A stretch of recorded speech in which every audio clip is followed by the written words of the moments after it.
Welcome, humans, hath, more humans, more hath, even more humans, even more hath. Talk about your population explosion. This is episode 332 of an Unearthly podcast, streaming live on the 4th of December 2019 and featuring The Doctor's Daughter, written by Stephen Greenhorn and starring David Tennant as the Doctor, Prima Agyeman as Martha Jones, Catherine Tate as Donna Noble, and introducing Georgia Moffat as Jenny. I am Bill Sylvia, the Man in Black, and with me are Randy Ronson McCulloch, Good evening. Mad Matt Winchell, Twitch, I see you've redecorated. I don't like it. You never and do. No one ever Tim does. the Enchanter Sheridan. I am Interface!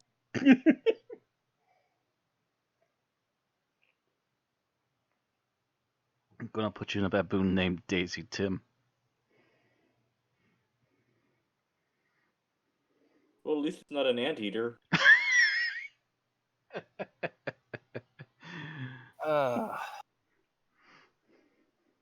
Right. I don't think I heard you mention Thomas. I did not because we don't know if he's with us or not, and we are not. We speculate as to why, but we don't know. We He shall is see. he is AWOL. I think for the third time. He's literally on the other side of the planet. True. I believe that Maybe counts the as- killer kangaroos have finally attacked. Yes. So, by the way, did y'all have a good Thanksgiving? I the last did! time Pretty good. Because the last time we Alright. streamed was the day before Thanksgiving. hmm So I wanted to know how y'all had your festivities. Didn't go. My leg was still. My leg was actually better that day, but the family figured I wasn't gonna be up for it, so they left without me. Came back with Ah. leftovers though, so I had leftovers. I think you ate the last of those yesterday, didn't you? I ate the last of the stuffing yesterday. There's still turkey. Mm. Turkey sandwiches. The Mhm. one thing I do miss about Thanksgiving is like the Mhm. 2 weeks of turkey sandwiches I have afterwards. Th- Aaron and that's I- the Go ahead. that's the downside of the fact that we've been eating out, like especially now that it's well, before a while it was just me, my sister, my mother. Now it's just me and my mother at home, so we haven't really been cooking everything. We've been too busy, and it hasn't been worth it. So we've been eating with other people, and that usually means there's not enough leftovers to actually do the turkey sandwich thing. hmm Yeah, well, I will be making Christmas dinner, so I'll have ham throughout part of January. My father's Um, actually partially already begun Christmas dinner. We're gonna have duck. mm, It's smiling happy. yeah, no. Duck's one of those things I have trouble eating. Well, no, I shouldn't say that. I have had Peking duck and liked it. Hmm. I've had Chinese duck. I can take it. When my uncles cook duck, no. Nope. Done. Well, we'll see if he knows what he's doing here. One year, I'm going to have a duck stuffed into a chicken, stuffed into a turkey.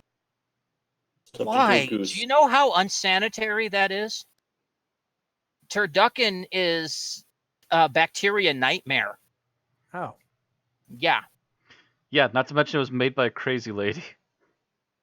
Yeah, turducken is horrible.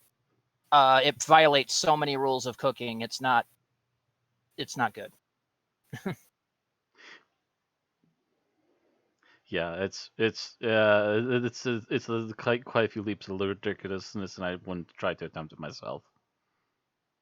It's right up there on my no list, along with flash frying the turkey. You know, the deep fryer bit. yeah, I've had those at times as well. Yeah, no, not gonna do it. Anyway, because of ours, Aaron and I ate out at Cracker Barrel, and it wasn't bad, and it wasn't expensive either. I mean, I didn't expect it to be, like $50, but I didn't expect it to be the same price as, Aaron and I eating out all the time. Mm. I thought it would be, a few bucks more. But no. the whole meal had the pie included and was like 12 something, and we were cool with that. And it had turkey, stuffing, sweet potatoes, cranberry sauce, and one additional side, which Aaron and I both had mashed potatoes because that's part of Thanksgiving to us. Mashed That and they potatoes were gravy. that and they were out of the broccoli casserole, so yeah. Ugh. Hey, I like broccoli. Go away. But so we ate that, came back.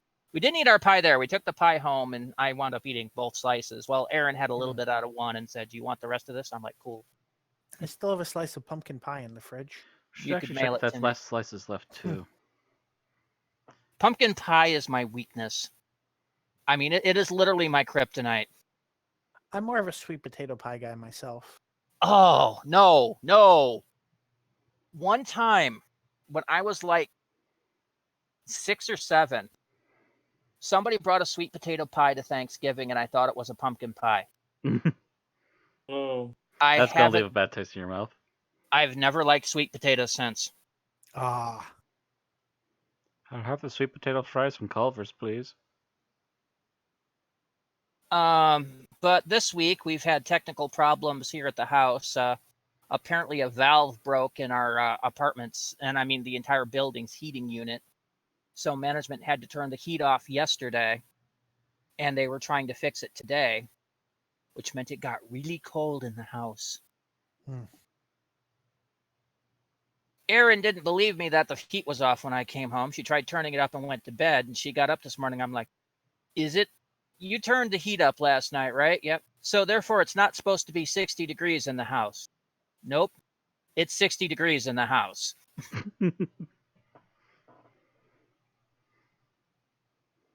And trust me, it got worse from there. I should not have to wear a sweater to bed. No. But I can finally feel the temperature getting back up, so I'm not freezing to death. Either that or I've gotten used to it and may be suffering from hypothermia. I'm not sure which.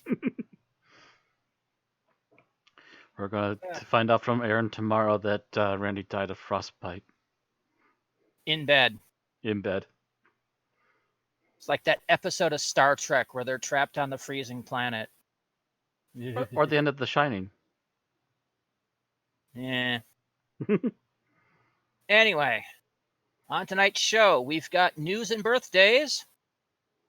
We've got a bit of news. A couple of long articles. We've got a little geek talk. Then it's going to be our episode summary, our review, our final thoughts, and our ratings.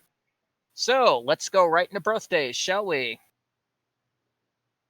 First one was on the 28th of November, and that is the birthday of Karen Gillan, who played Amy Pond from 2010 to 2012, and again in 2013. She turned 32, and of course is now known as being part of the Guardians of the Galaxy.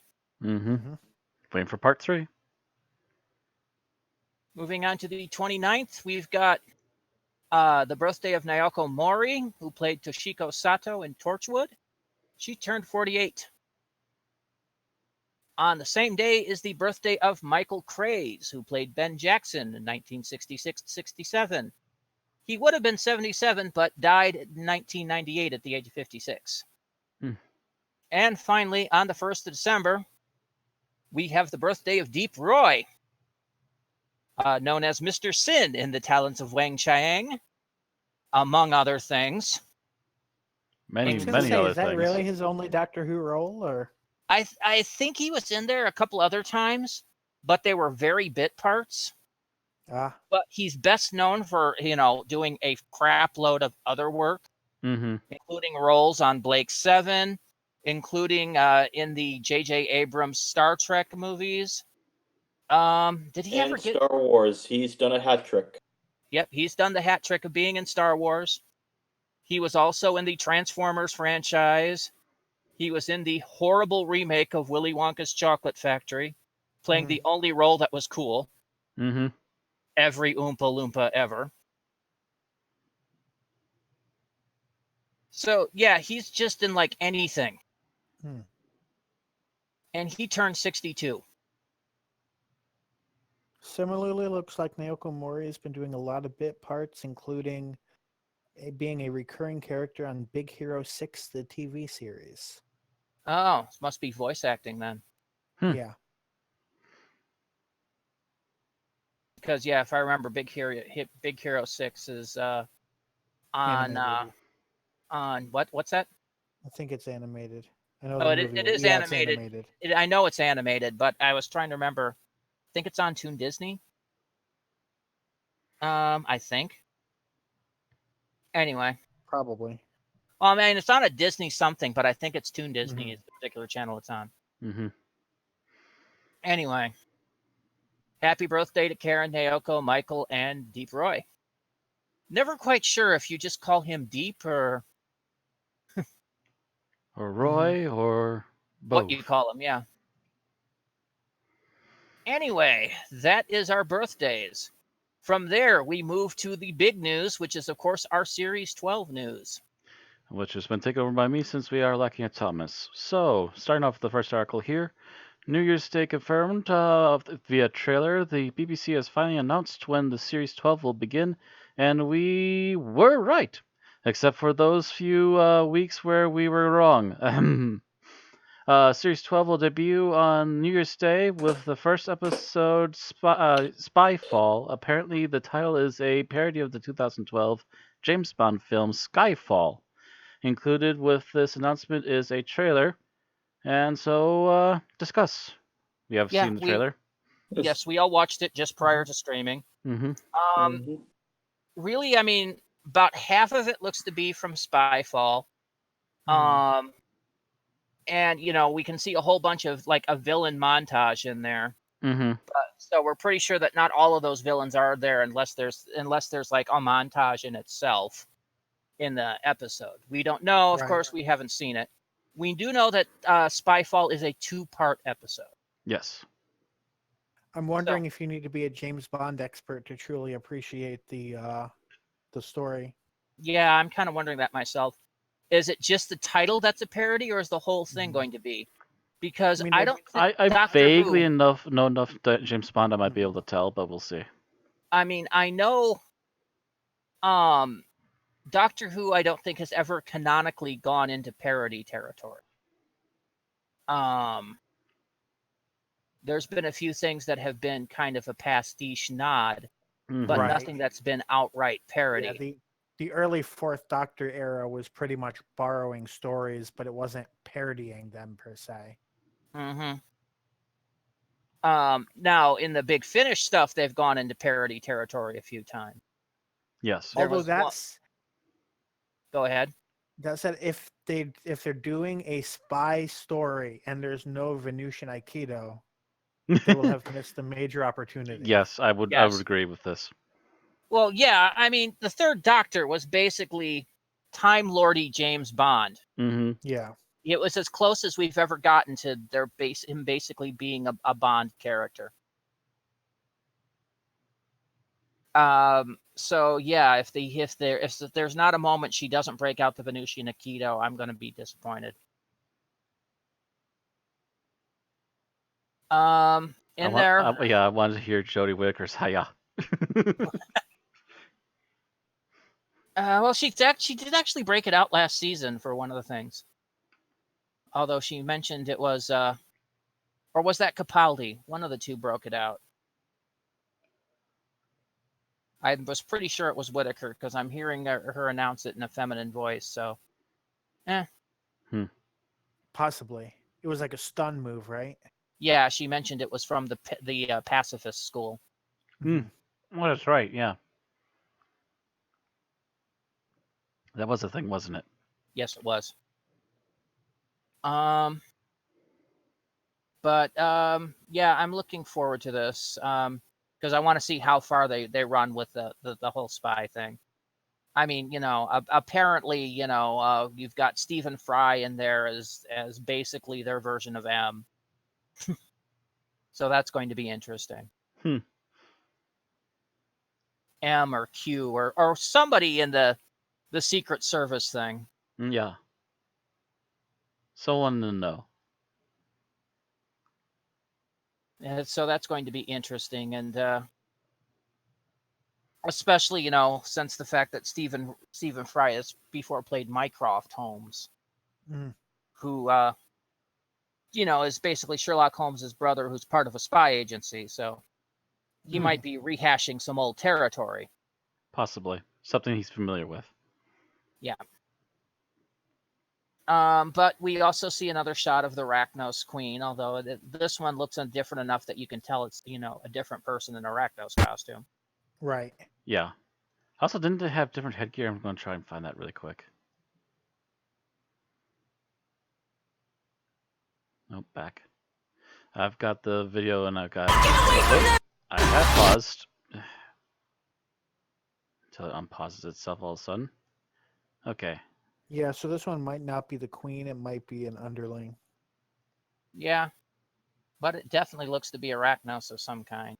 I agree. Unless of course there's a very similar alien and they didn't check their previous Okay, there we previous go. monsters. Right. Yeah, a little less red and a little more black makeup on this one, apparently. Although there's some red glowy bits. Similar teeth, though. And it's Mhm. a smaller headpiece. So that's why I Yeah, think also smaller underling might headpiece. be the It's a case. little less regal. So yeah, it's possibly a lower rank. Yeah. Kind of hard to tell. Maybe if we get some episode titles. It'd be nice, yeah. Yeah, Episode we'll have to wait titles and would be see. cool.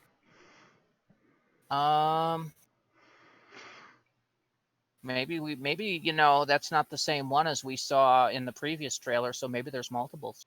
That's a possibility too.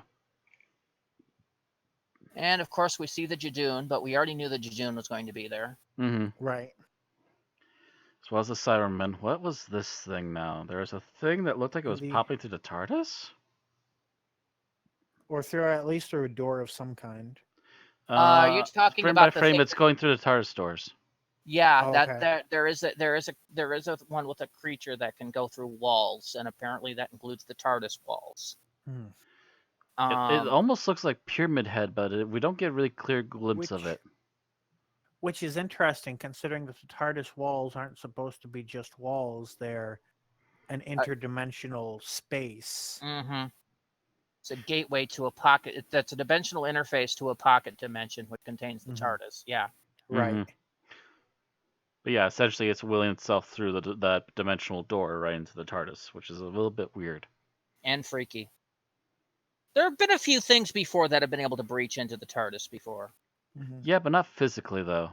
Oh yes, physically. But only a few things. And they've all been really, really powerful. Mhm. Actually, now that I think about it for a few moments, Omega did try doing that, didn't he? Might have been Omega that did it once. There There was also was- that delivery person last season. There was the delivery person. There was this creature back in the Fifth Doctor era that did it. The Malice or something like that projected itself into the TARDIS. And actually took a corporeal form there. The Guardians could do it, but they're the frickin' Guardians. So yeah, we've got a few things that have been able to breach the TARDIS before, but it's not rare. It's not common, They're very few and far between. and usually a very powerful entity, Mhm. like damn near deity level. Okay, yeah, there's a mugshot of the Cyberman really quick. Is there anything else? No, I don't think so. A few little quickie movement sequences. Oh, and a really big muscular creature like pushing its way through a door or a vent or something. That blue thing. Yeah. Yeah, that I'm not sure what that is. It's like a freaking Horda or something. I can't tell.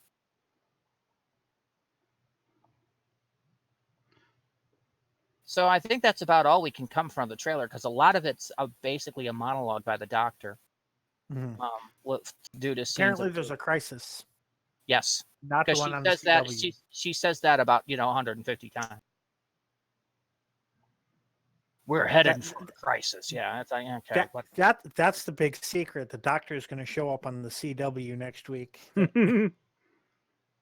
as one of the alternate universes. I would kill somebody, honest to God. Yeah, I don't think DC ever owned Doctor Who rights of any sort. I know, I Nope. know the Nope. BBC and Warner Brothers have been friends. That's a little too close. Thank you. know. Now if she showed up in the MCU, I could almost excuse that because Marvel held the Doctor Who comic rights for like ever. Yeah. Right, Marvel UK at least. Oh no. That was No, they they made, printed them here in the States too, Bill. Oh, okay. yeah. I literally were- have physical copies. And there were quite a Gotcha. few Doctor Who references made in both the Marvel US and UK prints. Anything that happened in the UK, I remember there was their version of UNIT, which they called the Weird Happenings Organization.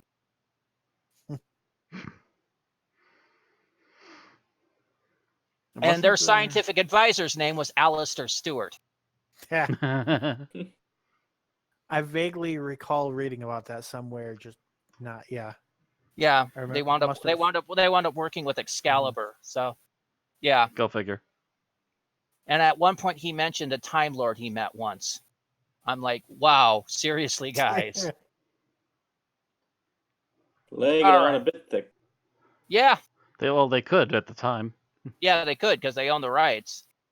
And I'm pretty sure, there were, scenes of various spaceships in that one panel or another, and one of them was the TARDIS, I'm pretty sure. But then again, I think the Enterprise or an Enterprise shuttle was in the same scene, so Quite possible. that was just a sci-fi shout out. Mm-hmm. I'm sure if I look closer, there was probably like the Liberator from Blake 7 or, something else in there from another series. The Or frickin' Millennium Jupiter Falcon. 2 or some Millennium Falcon or Jupiter 2 or something like that. Yep. Just as many shout outs as they can because they just needed a bunch of random ships. All right. Are we ready? Yeah, move on to the next article. All right. Next part of this bit of news. Next is Radio Times interviewing regarding the Cybermen. Showrunner Chris Chibnall talked recently with Radio Times regarding the appearance of them in Series 12. And, quote, I really want to see Jodie against the Cybermen. There are certain monsters you want to see in Doctor Who, the Doctor go up against. She met a Dalek in the Resolution last New Year. Cybermen feel like a important part of the Rogues Gallery, and we've done something slightly different with them this year. There was a particular story I wanted to tell. They're just relentless, these Cybermen. They just won't stop. Sounds like the Terminator, if you ask me, which makes sense if you think about it, and more sense if you think about some more. Seriously. I'm If you glad. think if you think Go ahead. about it in the way Bill tends to think about things, it makes a lot of weird sense. Oh, Mm-hmm. As the Doctor, played by Matt Smith, was once taken over by the Cybermen as Mr. Clever, right. and then went on to become Skynet. Yeah. I'm glad that it's because they had a story they wanted to tell and not because they thought fans wanted to see Cybermen. However, I still remember them talking about how they were going to stay away from returning monsters for a while and couldn't even make it a year before breaking that. Yeah, Thereabouts. but at the same time, they stayed away from them for the whole of last season, not including the Christmas special. Right. And the their New Year ratings took special, a- but yeah, the New Year special is slightly different. Yeah.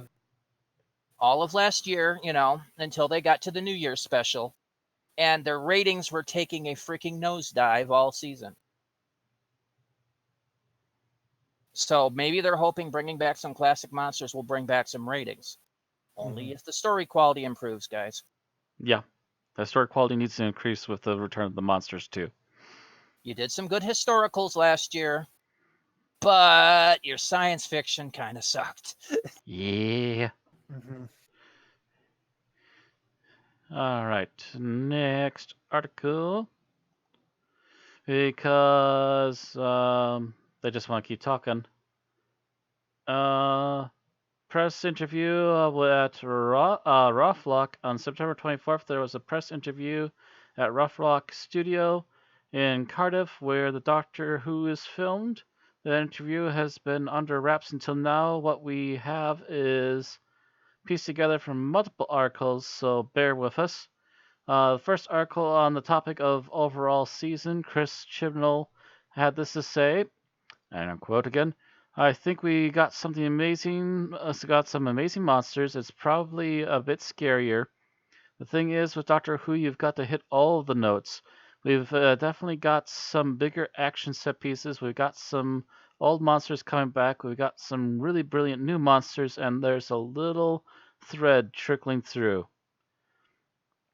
That little thread may have to do with the line given by the Doctor in the original trailer, 'Something's coming for me, I can feel it.' Or it may not. We don't know yet. Just guessing." On to the next article, swap. And on the subject of the Doctor, Jodie Whittaker has spoken up. And quote, "The thing about this part is that it's not. That it's like no other. Is that you don't have restrictions with a show like Doctor Who. Those go out the window. There's an endless possibility in the realms of the character you can go. You can touch on a side of the character you haven't been to before, without it being as if they have someone's blocking my script here. It's either Bill or Tim. Thank you. They have it's as if they're having a lobotomy. Some of these episodes go in a direction that is different for the Doctor than the previous seasons. That shows a side to her that we haven't seen yet." Chibnall also agreed with this by stating, "I think we've delved deeper into the 13th Doctor this year. That's all I'm saying. You'll see things you didn't see last year in terms of facets of the Doctor." Jodie continued, "For me, it's never stepping into a situation and deciding you know how it's going to end. That's quite a human trait because we need control and we need structure. You don't want to get off the train if you don't know where you are. You won't just randomly get off at a different stop. The Doctor would absolutely do that. And feeling that free fall is okay. I think that jumping in feet first, having fear and not knowing if you're going to succeed and doing it anyway is a trait of the Doctor. With the Doctor, Except for me, for the 7th, I think. Hmm? I said except for the 7th. The 7th would need it planned 12 ways till Sunday. well, but then he still acts like he doesn't know what he's doing anyways. With the Doctor, for me, it's okay to be scared, it's okay to be devastated, and it's okay to find something funny that social constraints would say that's not funny. I suppose that freedom is the main thing." Oh boy, and more articles. Next one, a tour of the TARDIS set was given, and there seems to be some changes. The details of these changes are currently under lock and key until next week, but from promotional trailers, there seems to include some blue lighting added to the background to make the set more photogenic. And this was something I predicted last season, if you recall. Yes, I do believe you were calling that there's going to definitely be more lights. Yeah, it's the same thing happened every time they've switched to a new TARDIS set. Is that first season run through, they get what I'm going to start calling column face, where all the light comes from the central column or the console, so everybody's face is bathed in this odd light. If you look at series 1, the Eccleston season, the TARDIS console was green. Mm-hmm. And the background was dark, so every time you had a TARDIS scene, everybody had the freaking green light in their face, making it look messed up. Cut to not the first of the 11th Doctor sets, but the second set, the one that continued through the Capaldi era, but they changed it. And you had blue column face. And not enough background lights, which is why when they redid the set for Capaldi, they changed that column to red and had more blue background lights to balance it out. Yeah. And they keep changing the director of photography so they don't get to pass on that knowledge to Correct. prevent it happening in the future. They really need to have a proper handoff from set designer to set designer. You know, the new set designer needs to sit down with the old set designer and go, look, these were the problems we had, and this is how we fixed them. When you design your set, you want to keep that in mind. You know? Instead, they switch jobs and they say, good enough for government work. Yep. And the set designer that comes through next does the same damn mistake. And this, it was with that big freaking orange crystal column. Everybody had orange face. Mm-hmm. So now they're going to try to use the blue lights to offset that, which should work. Should help at least a little bit. But it's also going to make everybody look like they're on the cover of a movie poster. Yeah, well, you can deal with that. Why is everything orange and blue? Well, I mean, if you take a look at the TARDIS set from the Capaldi era, it's the same thing. Only not as cool. I will say that the new TARDIS set's not as cool as the. Apparently, they used the old one until it started breaking, but I missed that set. That set was freaking awesome. Oh well. Anyway, and one more article. This one is finally Chris Chibnall spoke on the subject of the stories for this year. And quote, "We've got more historicals this year in different ways, though. What we do with them doesn't repeat what we did last year. It goes in a slightly different direction. We're always going to be connected to the real world and stuff that's going on today. We're not always going to hit a historical straight down the line. What we know we have historically speaking is one in Paris, circa World War II, another in New York, circa 1900s, and one in Victorian era." So they're going to Go New ahead. York again. Yep. Third visit. And World War II again, because every doctor needs to visit World War II. At least every other doctor. And they need to have at least one in the Victorian era. Yeah. Okay. Is 1900 part of the... No, that's post-Victorian, right? Yeah. That's part of Just it. barely. Well, this is apparently they suspect that the episode might have to do with Nikola Tesla. So I'm not quite sure when in Tesla's lifespan it is. So it's somewhere in that late 1800s, early 1900s. I'm just not sure where. So it might be in the Victorian or it might be in the post-Victorian, not quite Edwardian. So do you guys think that the different direction of the historicals is just talk, or what do you think it means? I'm just hoping they learn their lesson from last time and don't make the historicals too samey. Yeah. Because Rosa and Demons of the Punjab were too close to each other. Oh, true. Story, both moral and yeah. Moral and the way they went about things a bit. Yeah. And I was going to say, I wonder if this means maybe they're going to take a more like parodic, like Spoonerish route, but I think they did that with the I forget the name of the episode, but the one with the witch trials was kind of comedic, wasn't it? Somewhat, yeah. So they didn't really have one type of historical last season either. So I'm curious. It was funny until it got serious. The witch trial one, when the king or the prince, I can't remember who was there, he was more of a comedic role, but when you got down to what things were, things got a little serious in that one. Right.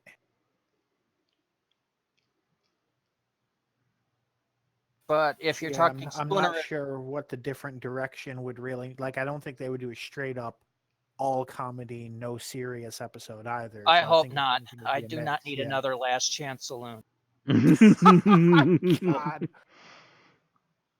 In We fact, don't need another The Gunfighters, please. Thank you. yeah. We're going to do a full musical. It's going to be set on Broadway. Where's my shotgun? Doctor Who the musical. They have to sing so that people don't realize that they're a real alien. Right. Actually, I think there's a rifle in the bedroom. Doctor Who the musical meets Harry Potter the musical. Yeah, thank you. Now I'm going to go practice the killing curse on myself. Ah. I'm going to use a wielding module on myself. Thank you. The spice must flow. Ooh. Dune the musical. I will murder you. Yeah. Sooner or later, everything becomes a musical. Not Dune. You leave it be. Dune on ice. I will trip you. You are going to be run over by a Zamboni. Bony, banana, venom, Oh, Very could slowly. you imagine the summoning the worm scene on Dune on ice? Does it mean that we're going to send a giant worm through the bottom of the ice just to shatter the entire middle of the ice rink? Okay, all right. The worm is going to be 3 guys in a costume with legs hanging out. Arg. Okay. So Tim, you've got the next article? Yes, and we have a candy jar Christmas contest. Candy Jar Books is getting in the Christmas spirit with the chance for UK listeners to win a bundle of books, all wrapped up for the holidays. To win, all you have to do is send an email to comp-candyjar@doctorwhonews.net with the subject, "Ladies and gentlemen, welcome to Christmas." Include your name, address, where you heard about the competition, an unearthly podcast, and the answer to this question. How many episodes of Doctor Who have been broadcast on Christmas Day? Again, this is for UK residents only. Ah, drat. Oh. It's Oh. probably one more than you think. At least.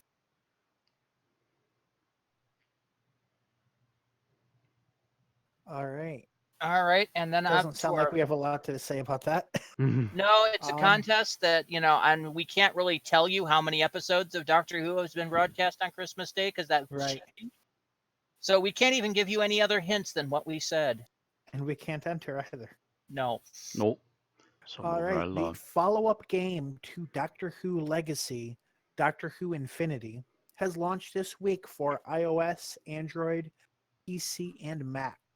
5 standalone comic book style interactive audio adventures are included on launch, including The Horror of Flat Home, written by Mike Collins, drawn by Patrick Goddard, and colored by John Paul Bove, possibly Bove, featuring Richard Franklin as Mike Yates, Ingrid Oliver as Osgood, and Nick Briggs as the Cyberman.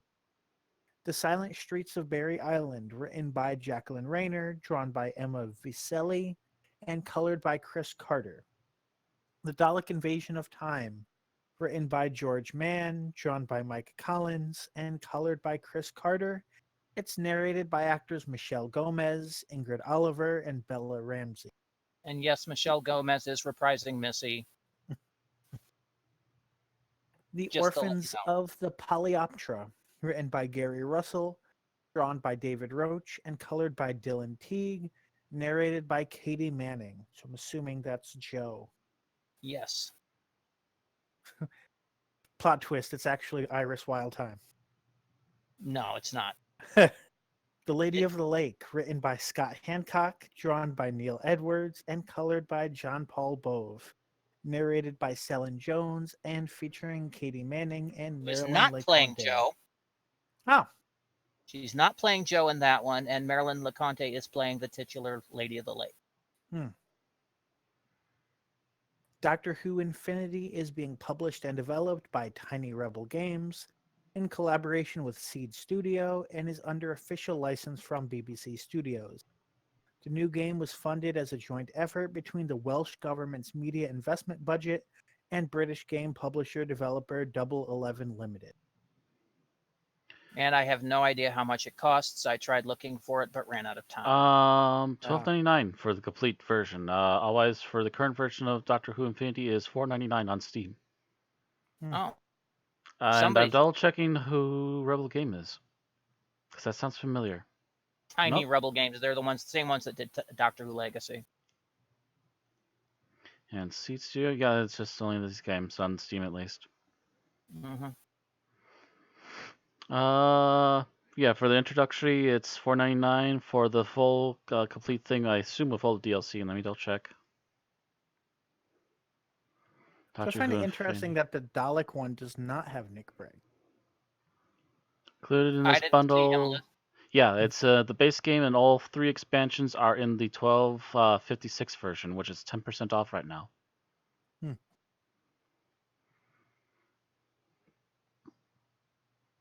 And So yeah, that's all I got for right now. I'm not. Yeah, it's released.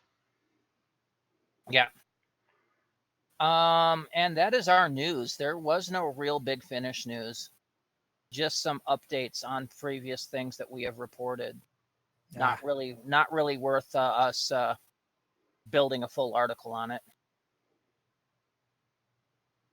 Okie doke. So that concludes the news. We're going to move on to Geek Talk. To which Thomas was supposed to talk about some things, but he has yet to appear tonight. Yep. Yes. So we will have So to. Into the move yeah, void. we'll skip over his items until next time or until he shows up. And All I right. have Whoever 2 comes items to up. talk about. You do? Okay. Yes, I included them. Yeah. All I see is Thomas in. Oh, it's all Thomas colored. Oh, I take it the bottom 2 are yours. yes. I left the top 2 to be his because those would have been proper order to at least get Okay, his stuff okay. done at once. Okay. So, Well, technically yours would have been in the middle, but yeah, go ahead. so then, covering the 2 I have really quick, we're going to kick off things with the older one, which is Half-Life Blue Shift, which was originally released in 2001. It is a follow-up to both original Half-Life and Half-Life Opposing Force. All 3 games happen roughly around the same time. In fact, if you watch carefully in the opening of the original Half-Life, you'll actually see your character Barney in Blue Shift banging on a door trying to get in. And you recreate this scene by being stuck outside in front of a door as Freeman rides past you. Long and short of it, Blue Shift, you play, again, the security guard Barney as you are about to check in on maintenance for something when suddenly everything goes wrong and the aliens from another dimension suddenly start popping through. As part of security, you're supposed to be defending the scientists as best as you can, and they do join you for several moments. There is, I believe, a slight graphical upgrade from this compared to the previous 2, as they want to give a better look not only for the new character models, but also to upgrade the security guards as well. This game is also a lot shorter than the previous 2, which I don't mind. After being the 3rd chapter essentially in the first game, it's perfectly fine to shorten things down as you're just going through the motions essentially, and they're just going to push you through and not waste your time. They add a few new things like a lot more interactivity with some of the computer characters that you're supposed to walk around. They actually have a scientist who won't get himself murdered by running ahead of you, and you get to play bodyguard for a little while and help monster bash your way through a few levels before he opens up a portal for you, in which case you're sent to the alien alternate dimensions to try and set up a signal that will help yourself and the scientists to teleport outside the base into safety, supposedly. Outside that, yeah, that's pretty much what you expect from Half-Life. It's still a good first-person shooter. There's a lot of interesting stuff going on, but again, unlike the previous 2, this one just cuts away some of the fat because you've seen some of it already, and they just want to push you through the story and give you a few extra moments to see things before finally ending you on a slightly hopeful note, where Barney and the scientists get to run off. But that's about it for Blue Shift. It's short but sweet. The other game I recently decided to stop playing instead of actually finishing is Retro City Rampage. Retro City Rampage is a how does this put it? It's an 8-bit parody game essentially. There's a lot of references to stuff like the opening bit will be technically a reference to Back to the Future, Bill and Ted, A-Team, Teenage Mutant Ninja Turtles, Duck Hunt, Mega Man, and that's just the first like 10-15 minutes of the game. That all these little references are coming out. You literally get attacked by Ninja Turtles at one point, and you beat them, and you get like a mop and a shovel and a couple other weird utensils as their apparently dropped weapons. The comedy is actually really good, and I was kind of amused by a good majority of it.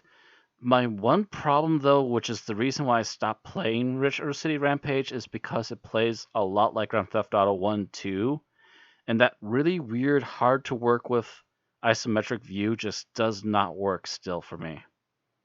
And I'm sure there's plenty of people out there who still love those games and will love to play this. By all means, go ahead, but it's really not my cup of tea. It just does not work out for me. I much preferred the series when it turned over the new leaf into full 3D with Grand Theft Auto 3.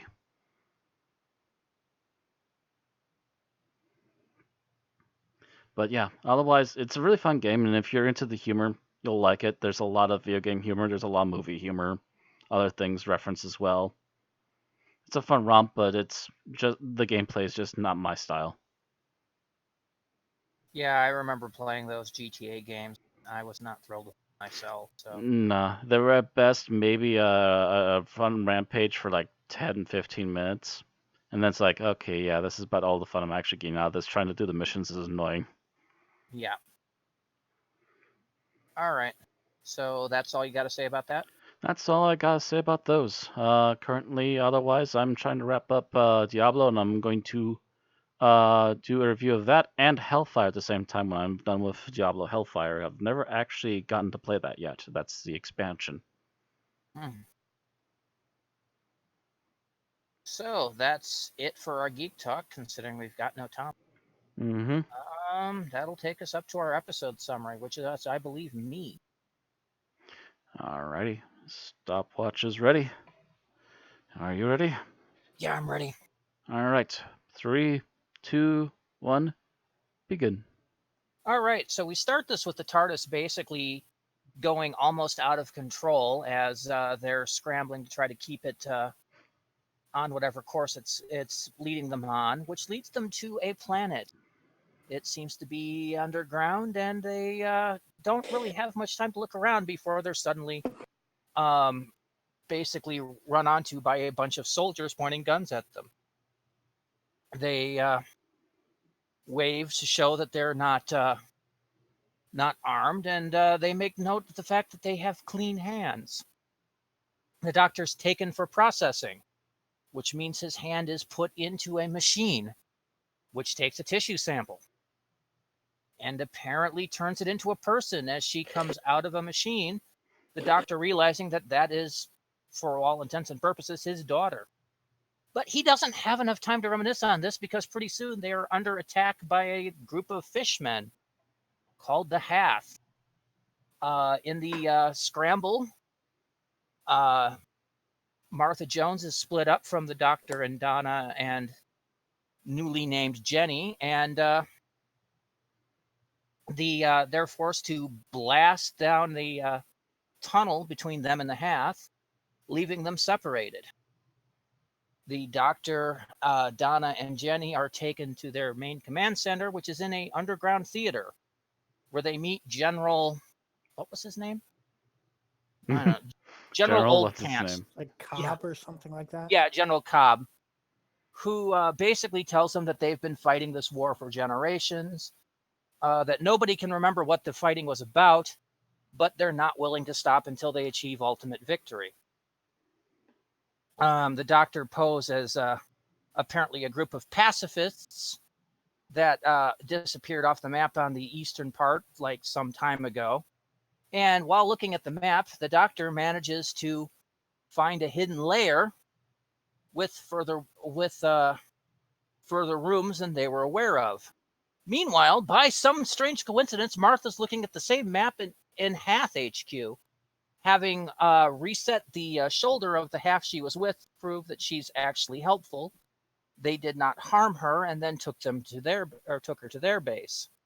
While she's looking at the map, these new rooms also appear on their map, which seems to give the location of what the humans call the temple. And both groups start making plans to begin their assault on the temple. When the doctor argues with the humans, he is thrown in their jail along with Donna and Jenny. Eventually, they trade a little heart to heart, and then Jenny manages to seduce the guard into letting them escape. Thus begins a large, basically protracted flee to try to get to the temple first. Martha, at the same time, convinces her Hath friend to go on the overland route, even though it's basically a radioactive wasteland. They get it around halfway, and Martha falls into basically some kind of sinkhole. The Hath jumps in to rescue her, but once she gets out, he's sucked in and dies, much to Martha's dismay. Martha manages to make it the rest of the way to the temple. About the same time that the doctor, Donna, and Jenny come in through the bottom entranceway, with the soldiers not far behind them. Meanwhile, the Hath are cutting their way through on the next floor up. Martha's reunited with the doctor and crew shortly thereafter, and they make their way into the temple to find the source, the stuff of legend that was told to them by the humans. Apparently, the source is actually a basically terraforming nanites that are basically held in suspension, ready to go. Both sides show up, ready to shoot each other. The doctor stops, declares peace, throws down the sphere containing the terraforming agents, and they're let free. Thinking that things are at peace, most of the others set down their guns, except for Cobb, who tries to shoot the doctor. Jenny interposes herself and dies. The doctor has some heartfelt goodbyes with Jenny before picking up Cobb's gun, pointing it at him, and then stating he never would. And let that be a lesson to the rest of them. After some final goodbyes, the doctor and Martha and Donna take off in the TARDIS, leaving behind Jenny's body, after sort of which she belches forth some regen energy, wakes up, and escapes in a shuttle. Meanwhile, Martha goes back to Earth, basically stating she can't do this anymore. They have another little heartfelt goodbye, and Martha goes off on her own, and the doctor and Donna continue on. The end. 5 minutes, 34 seconds. A little long. A wee bit. Okay. So, tell us what we liked about this episode, Tim. Oh, I just loved the way Donna helped the doctor get used to Jenny, and how he grew to accept Jenny as his true daughter, not just an anomaly, and not just, an antithesis of him. First, he responds with wonder, then he gets bitter, and then he goes into that, and Donna's pushing him the entire way.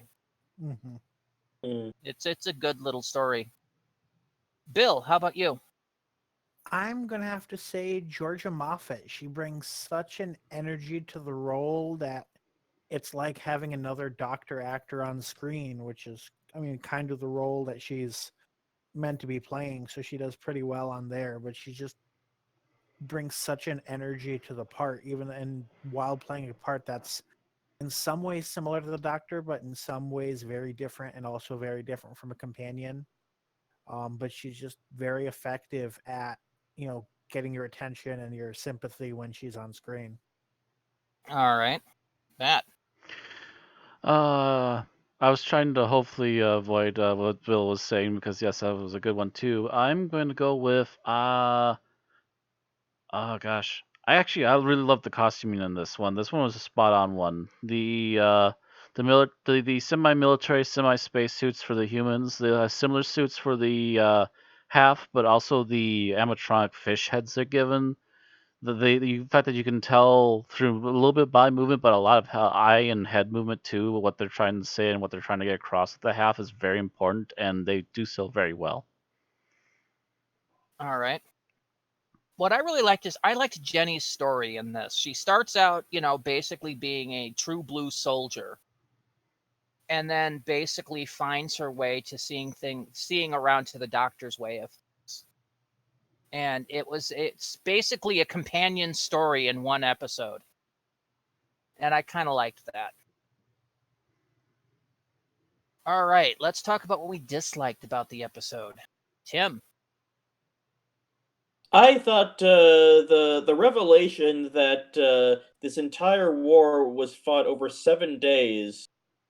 While it was a neat idea, it just I think raised too many questions to me, and like Yeah, Insert Bruce Wayne clip here.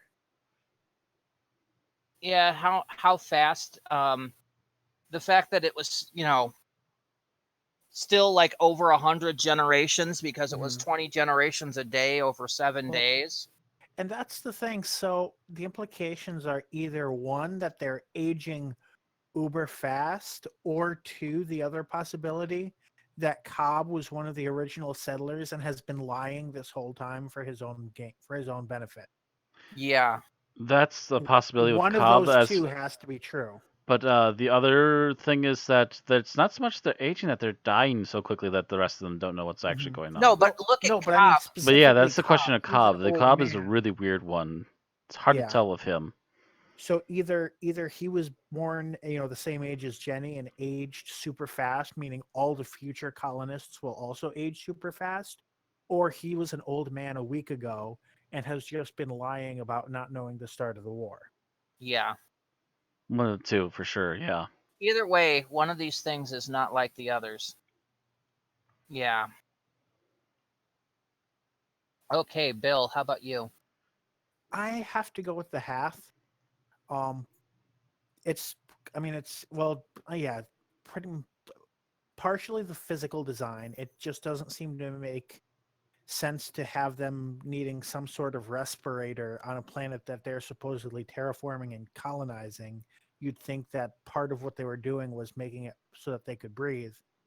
And Maybe they fact- were. Hmm. If the planet was supposed to be partially water. But they And would the have to Hath- be able to breathe the same thing as humans if they're colonizing together, right? No. Not If necessarily. humans had the land part, and the Hmm. Hath were supposed to be the sea dwellers, and what you see is basically something for them to travel for them to just to gear for space travel. I suppose. Yeah. But the other part that goes along with it is the fact that because of that design, you spend half the episode with a species that cannot speak, which That makes it a lot is harder to build that emotional connection that Martha is trying to sell us on. that is the As- problem with the Hath, is that all you get is burbling water. And as much as Freema Agyeman does a wonderful job portraying her character's emotional reaction, I could not bring myself to really care. Oh, look, he died. Mhm. It's like one of the dozen or more that look identical to the others and has no distinctive voice. And I mean, Bill, doesn't have that's racist. and doesn't really have distinctive mannerisms either, to be honest. Like I've seen characters like that pulled off in movies to the point where you could recognize that's an individual that's acting differently, that has its own personality. I didn't see it here. Yeah, you really didn't spend enough time with the Hath, and that's also because, of course, doing that would be like the freaking ants from freaking Web Planet, Mm-hmm. where all you get is the freaking beeping noise instead Yeah. of conversation. yeah, them not being able to speak was a major drawback for them to establish themselves as individuals. Right. Especially with them all having the same costume. All right, Matt, how about you? What did you dislike about this? Um, actually, I think at the very end of that little bit that Bill's going on is the one that actually no, that's a scene more or less. Overall thing I didn't like. Um,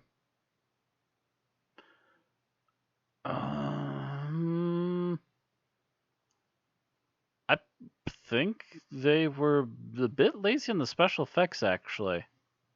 Outside of like one special effects orb at the very end of the serial, the rest of it's all sets and or makeup. Mm, And I believe the introduction shot of that thing too looked kind of weird and somehow fakey. It just for a reason that particular of his first shot, which is a long pan down to the platform where it's sitting, is just like, ugh, that's kind of ugly looking for some reason. Did they do some sort of digital effect that didn't quite work? Might be something to do with having to add that ball in. I don't know. Just something about that shot just never worked right. didn't really notice. And and then the whole just shattering it is like, oh well, okay. All right. So, what I disliked about this episode is that they never continued on to the end of it. Fun fact is that the original ending, Jenny was supposed to die and remain dead.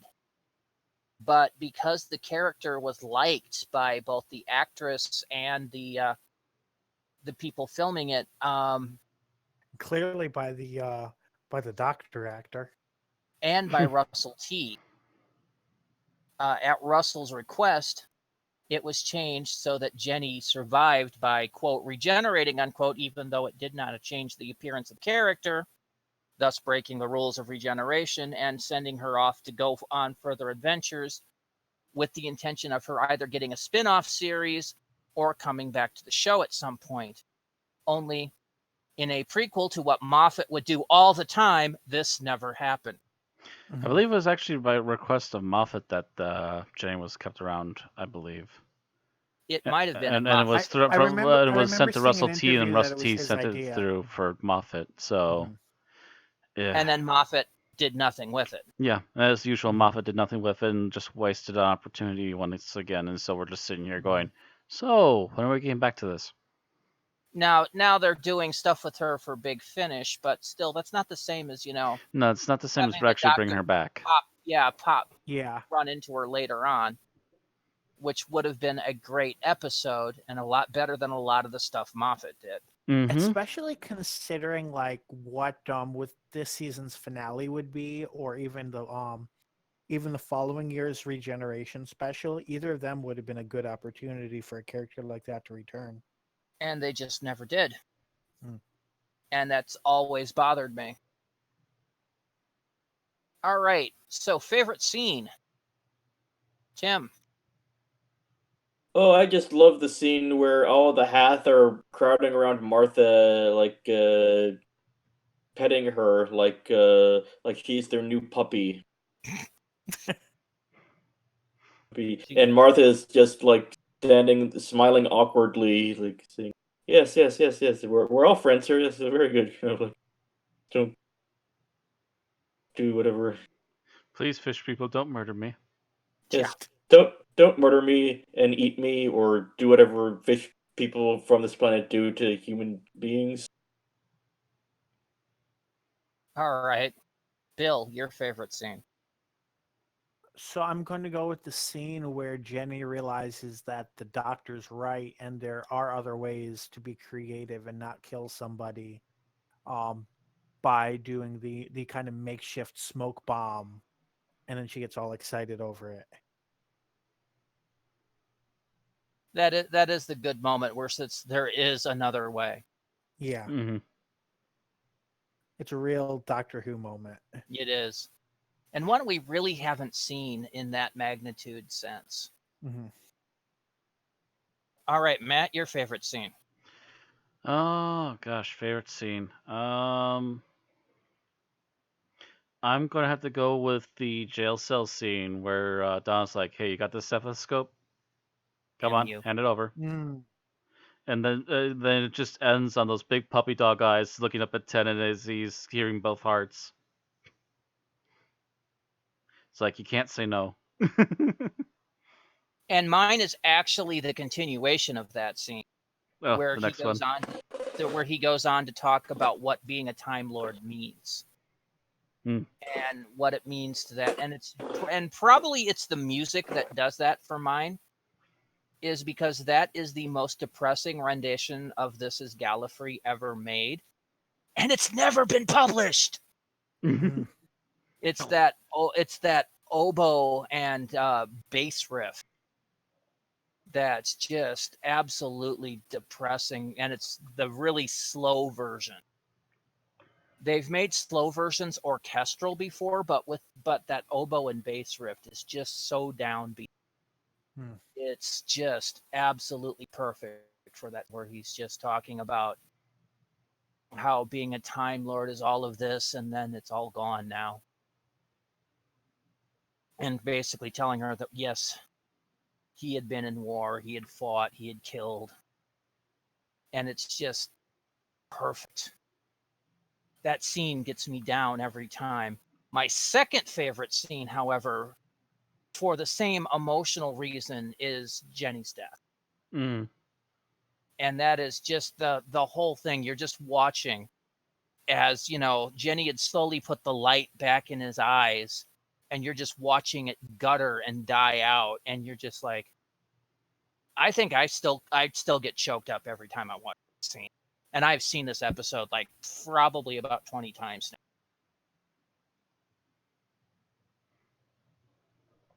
All right, least favorite scene. Tim. Okay, my least favorite scene is the scene where General Cobb takes a shot at the Doctor after the Doctor has explained everything and released the magic golden nano fairies, and is like, dude, were you not paying attention to anything?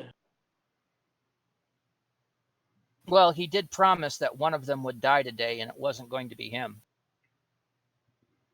Freaking asshole. I mean, that Yes. gunshot is basically, you ruined my war! Mhm. So, that actually leads credence to Bill's theory that, he probably was an original colonist and probably was the one that started the damn war in the first place. Mm. He might have actually been the guy who killed the person who was keeping the peace. Yeah. And deliberately provoked a war with the Hath because, I don't know, maybe he was racist. Like Bill. Wow. Can't tell fish people apart, can you, Bill? Okay, Bill, how about your least favorite scene? So I was actually going to pick another scene, but I think the scene that I'm picking now is probably more indicative of something else I have to say about the episode, and that's when Martha catches up with the rest of the group, and they're all like giddy and happy and everything, and Martha just kind of like switches over from like she was just sobbing minutes ago to all of a sudden like, acting as if nothing's wrong, and I don't know, it feels so disjointed from what she had been doing previously, and it's so related to the fact that like she's like the fucking Tegan of New Who, in that like she's just being shit on by the story constantly, and she just doesn't even like give the chance for them to like support her or anything. She's just okay, code switch, happy Martha, and I felt like it would be addressed in some way, the fact that she had just watched someone she had grown a connection to die and was like feeling like shit and everything, but it just kind of gets swept under the rug. Now, And that kind of annoyed me. Relieved I could see. Right. Relieved I could see. Happy was a little much, and I don't know if that was a misact by Freema Agyeman or a misdirection by the director. Right. But I think that what was probably she was supposed to be was relieved, but it came off acting-wise happy. Mm-hmm. but this is my guess. I'm neither the writer, the director, nor the actress. So Right. Another possibility is that maybe this was shot first and then they shot the scenes of her on the surface. that's quite possible Possibly. as well. Yeah, so there's a disconnect. Hmm. All right, Matt, your least favorite scene. My least favorite scene. I'm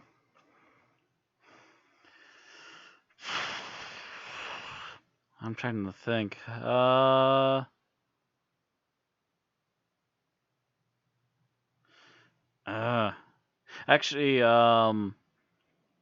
Actually, I think I saw it happen a little bit sooner than you guys were mentioning it. I'm pretty much on the same boat that was the least favorite thing of mine is Martha's switch, but I saw an almost immediate switch while she was actually still on the surface. She went immediately from bawling her eyes out to "I'm cold,"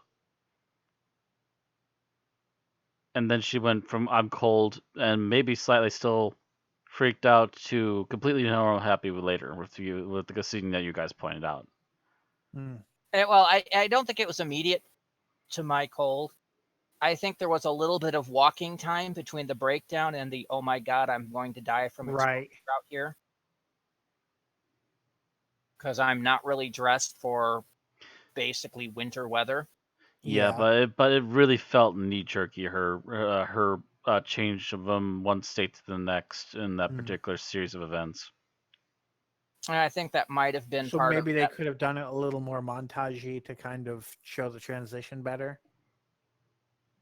And I think that also might have been, cut for time, kind of. Yeah, thing. I think it was Mhm. possibly due to a cut to time. Maybe the entire breadth of this episode could have used a second episode. The Hath would have to have dialogue if they made Yeah, it they would have TV to. They series. would actually have to give the half dialogue and give them a little more to do, and they could actually have some real, actual time for all the change of emotional states for Martha when she's on the surface. Okay, so my least favorite scene is the doctor releasing the hidden code to the map while Martha happens to be watching the map in the other base at exactly the same time. It's way too much of a coincidence. It's just you feel that going, oh, right. It's going to happen at the same. Oh, And come it's on. the weird thing is that's not the last time that exact coincidence happens either, because Martha's examining the door right when the doctor like reverses a polarity or flips a switch or something and opens all the doors. It seems that it's too coincidental in timing. Mhm. Mm. It just makes it a little too, too convenient. And that does bother me. Not enough for me to hurt it much, but yeah. So final thoughts. Tim. I thought this was like a great encapsulated story about a really unique character, Jenny. I hope that one day we will see Jenny's triumphant return to the TV series and not just in Big Finish. Donna and the Doctor had a great dynamic. I just wish we had enough time for some more for a Doctor and Martha to have a little interaction too. The there were some plot holes in this episode, but nothing that distracted too much from an episode. It was like a well above average episode, I think. All We are right. not rating this episode the same at all. I already Bill. know that. All right. So I like the idea of the episode of having a one more story with Martha. I like Jenny as a character. And I feel like this episode in some ways was a lot stronger on paper, especially with regard to the Hath when they could imagine them being acted a little more uniquely. In execution, one big thing that stands out to me is the fact that Martha is just like she comes back onto the TARDIS after having been like cloned and treated like shit, and she immediately like goes through this shitty story while the Doctor and Donna are like, "Oh, look, we're being happy parents," and meanwhile Martha's like, "I'm freezing on the surface and my friend is dying," and it's like it just makes me feel like shit. Coupled with the fact that the Hath are just not that engaging, and like I'm not saying it's not a terrible episode. It's not like a 2 out of 5. It's not like the Twin Dilemma or anything like that. But it's not an episode that draws me into it and makes me want to rewatch. All right, Matt. I really like this particular story. I'll give you that the half aren't as unique from one another, but we don't really give them enough time to actually air out the differences between all of them, as clearly as we give all the other time to the rest of the group. It really does feel like a lot of that stuff was actually cut for time, probably. But other than that, what we do get is a really good, interesting story. The title of the story does seem to be the main focus, so I can understand why the other half of it got chopped down. The end results are a bit hand wavy, but that's kind of comes with the territory of Russell T. To be honest, we've had some hand wavy stuff like this before with him, but it's not by any means horrible hand wavy either. It's just the nanos or something kicked her back to life and maybe started her pseudo healing regeneration or something. I don't know. They don't even really explain it in the episode either. They just hint that it might be the nanos because her regeneration burp was green like the nanos were. But otherwise, I think the characters and the acting did really well. The suits were really well done. Just the same as some of the visuals were not quite up to par yet, and otherwise it was a fairly interesting, more character-driven episode, which is again is probably why they cut out certain portions more than others. All right. That all you have to say? Yeah.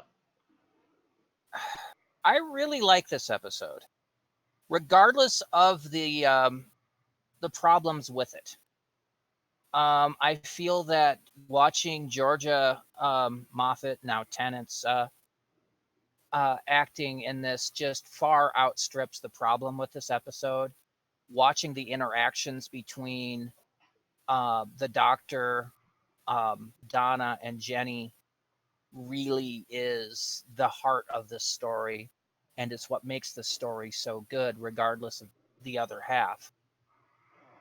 I keep watching it just to go back to those scenes and those interactions, and it still moves me to this day, and that itself will give it bonus points in my book if it emotionally moves me. Mm-hmm.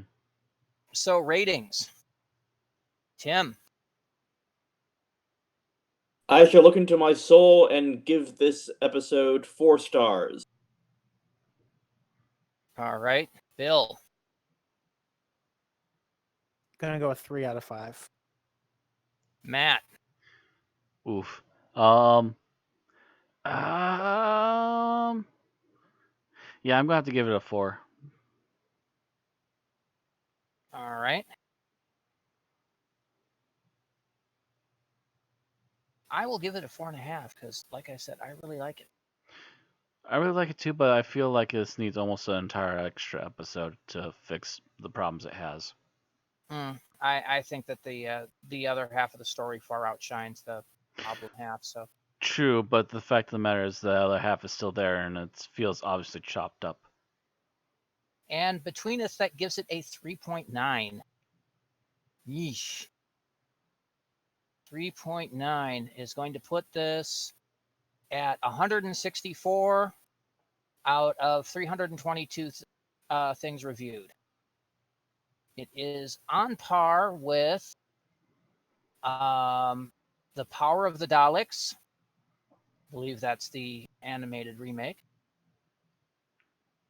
The Chase, The Next Doctor, Blink, The Monster of Peladon, Midnight, Kerblam, Into the Dalek, Warrior's Gate, Colony in Space, The Brain of Morbius, The Deadly Assassin, Knock Knock, It Is Better Than, The Keeper of Traken, Boomtown, Ghost Light, Enemy of the World, The Girl in the Fireplace, The End of the World, The Hungry Earth, Cold Blood, etc.